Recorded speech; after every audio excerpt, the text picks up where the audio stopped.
नमस्कार, मेरा नाम है जूली। आप देख रहे हैं न्यूज़ 18 का डिजिटल प्लेटफॉर्म। नए साल में नए बजट को लेकर केंद्र सरकार की तैयारी पूरी हो गई है और इस बार के बजट में दो बातें खास होने वाली हैं। क्या है वो खास बातें बताऊंगी, लेकिन उससे पहले तारीख जान लीजिए। केंद्रीय वित्त मंत्री निर्मला सीतारमण 1 फरवरी 2026 को संसद भवन में बजट पेश करेंगी। बजट को लेकर सरकार और वित्त मंत्रालय की तैयारियां अब अंतिम चरण में है। 28 जनवरी 2026 को राष्ट्रपति के भाषण के साथ संसद का बजट सत्र शुरू होने की संभावना है। इसी के साथ 1 फरवरी को बजट पेश होने की संभावना जताई जा रही है। सत्र का पहला चरण लगभग 3 हफ्ते तक चलने की उम्मीद है और इसमें राष्ट्रपति के अभिभाषण पर चर्चा, केंद्रीय बजट पेश करना, बजटीय प्रस्तावों पर बहस और वित्त विधेयक पेश करना शामिल होगा। प्रधानमंत्री नरेंद्र मोदी से राष्ट्रपति के अभिभाषण पर बहस का जवाब देने की भी उम्मीद है। सत्र का दूसरा चरण, जो लगभग 4 हफ्ते तक चलने की संभावना है, उसमें प्रमुख सरकारी विधेयकों को पारित करने और मंत्रालयों में अनुदान मांगों पर चर्चा करने के मुद्दे केंद्रित रहेंगे। किसानों से लेकर नौकरी पेशा लोगों तक, शिक्षा से लेकर रेलवे और इंफ्रास्ट्रक्चर तक हर वर्ग के लोग इस बजट का बेसब्री से इंतज़ार कर रहे हैं। इस बजट को लेकर के काफ़ी सारी उम्मीदें जुड़ी हुई हैं। और अब आते हैं बजट की दो खास बातों पर।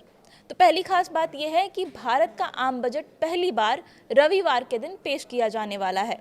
इस साल 1 फरवरी को रविवार का दिन पड़ रहा है और पहली बार बजट रविवार को पेश होगा।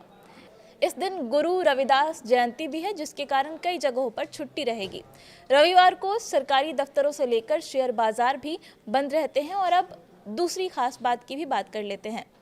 इस बार के बजट में आपको अपनी राय देने का मौका मिला है। जी हाँ, केंद्र सरकार ने माई गॉव के आधिकारिक एक्स अकाउंट पर पोस्ट शेयर कर नागरिकों से कहा है कि केंद्रीय बजट 2026-27 के लिए अपने सुझाव दें और समावेशी विकास के लिए नीतियां बनाने में मदद करें। इसका मतलब है कि आप सरकार तक टैक्स, महंगाई, रोजगार, शिक्षा व्यवस्था या स्वास्थ्य व्यवस्था या फिर किसी भी मुद्दे पर अपनी राय पहुंचा सकते हैं। यानी अगर आपके मन में बजट को लेकर कोई भी सुझाव है, कोई आवेदन है, किसी तरह की कोई राय है, तो उसे आप सीधे सरकार तक पहुंचा सकते हैं। ये पहल आम लोगों की भागीदारी बढ़ाने की दिशा में बहुत बड़ा कदम माना जा रहा है। 2026-27 के बजट का सभी को बेसब्री से इंतजार है। खासकर अमेरिका के टैरिफ से लेकर वैश्विक तनाव के बीच बजट में क्या कुछ खास होगा, इस पर सभी की नज़र टिकी हुई है। अनुमान है कि देश की विकास दर को बढ़ाने के लिए सरकार बजट में कुछ बड़े ऐलान कर सकती है।